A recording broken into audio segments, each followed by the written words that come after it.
Welcome to Sportsnite. My name is Austin Bride alongside Vanessa Lisher, and today we're here to rant about some issues we have in the sports world.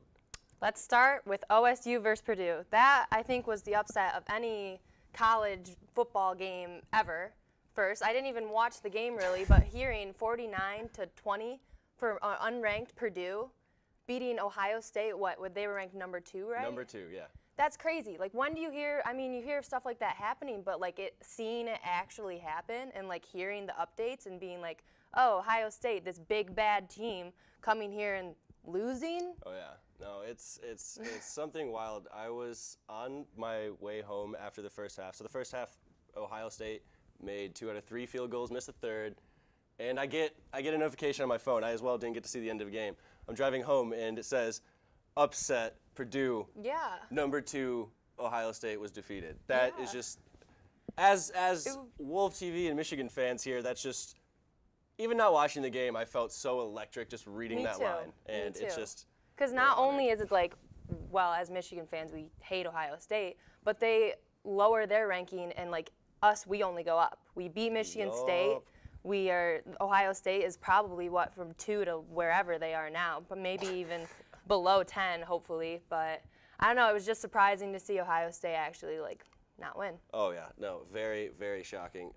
But moving on to the NHL early seasons, we got some games now down, I think. So far, it's been a very shocking season to me. Yeah. I'm Red Wings fan to the death, so we're tanking this year. They won their first game yesterday. Nope, bad. We're not rooting for that. They won their first game We're last tanking. year. Everybody, if you didn't know this, Red Wings tanking. We want Hughes' little brother, Jack Hughes. We want Jack Hughes. We don't want Vancouver to get him. Vancouver's not tanking. They can. We're getting him. But what are your thoughts so far on the NHL? Well, definitely being a Red Wings fan, it's upsetting to see them win. I mean, win yesterday, but that being their first time winning. But I am an Oilers fan because of McDavid, and they're not doing too hot either. I think number 1 right now is the Predators. And I kind of want to see the Capitals like still have a successful season. I know you're not a Capitals fan, but Ovechkin was very successful last year, and I know they have a different head coach, but it would be interesting to see them continue their winning streak in the good path. There's a lot going on in the NHL, and if the Capitals are able to do it again, this could be a very interesting year because there's no more parity between the Pittsburgh having 2 lines, and then after that, they're a trash team. Yeah, don't even talk to me about Pittsburgh. I just want to say real quick before we move on to our next topic, the Colorado Avalanche are 2nd in the NHL.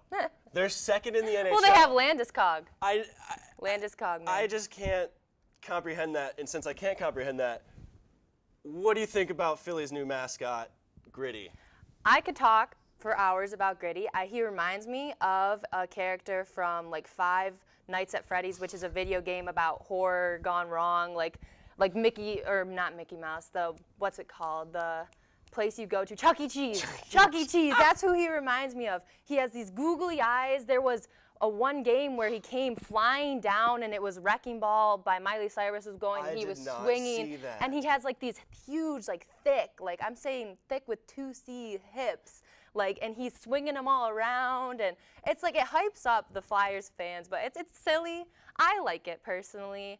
I think it's a little bit overdone, kind of like their Philly Fanatics, you know, that mascot. But it's unique. You don't see the Red Wings having a mascot like that. You don't see really any other team having a mascot. No, like I mean, for the Philly Fanatics to Gritty, there's a lot of fans. I mean, I would replace the Philly Fanatic with Green Man if anybody knows what I'm talking about, but that's just personal preference.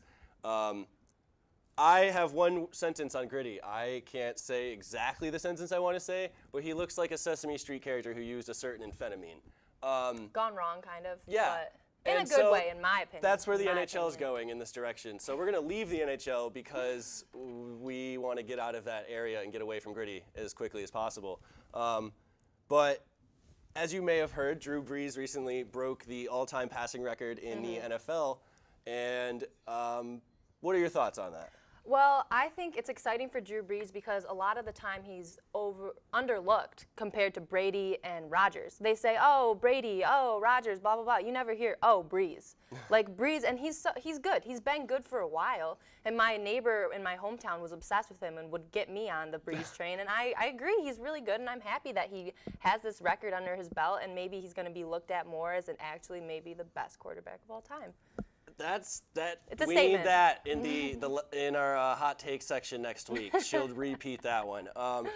On Breeze's topic, that's not even how you would say his name plural, but on that topic, I think he is an outstanding quarterback. He really, truly is. We can't deny that. His team is lacking these last couple years, and that's absolutely shown how much better of a quarterback he is. And I just have one issue with this record. I love Drew Brees, always have. I was actually a Saints fan when they were playing the Ravens in that year when the Super Bowl power went out. That was wild. That was wild. That was wild. But there's one issue I have, and I'm going to hopefully have this clip for everybody at home, where we had one fan in the crowd after Drew Brees threw his miracle pass to break this record. This man was crying. He had a grown beard. He was obviously he was a grown an adult, man. and You're saying, you're kind of roasting him, but like, if my person, like, again, McDavid fan till I die, like, if McDavid broke this record and I'm watching the hockey game, I would probably start crying too. And I give or take, I'm not a grown man, but like, when you have passion for an athlete, when you have passion for a sport, when you have passion for that team, emotions, they go everywhere. I'll put it like this. To that Drew Brees fan, I'll give you a break in the sense of I'll never cry if my hero hometown, that's a complete lie because I hate Matt Stafford with a passion, but he's my quarterback and I'll ride him till he's gone. In that sense, I'll cry the day they win the Super Bowl. The day the Lions win the Super Bowl, I'll come live on air on any show in the world and bawl my eyes out. Till that moment, no crying at sports. I'm sorry. You'll never have to do that though because they'll never win. Exactly. Yeah. So I have to ask you one question for our final topic because you need to rant and rave. My favorite topic, Michigan hockey. Michigan hockey. So just tell me what you think is going to be the main difference between last season, this season, what to look forward to. Okay, so last Floor's Friday yours. I announced the Michigan versus USA team. And so I just really, like, I noticed the differences when I watched them, but like announcing it, the differences from last year to this year, give or take, it is the beginning of the season. They were just so prominent. So we lost a good amount of players. We lost a couple to the NHL, like Calderon and Marody, and we lost a couple of seniors, and now we have like, I think 10 freshmen. Yeah. So a lot of people are still getting used to it, but like, we played against the USA team, and they're 18 and under.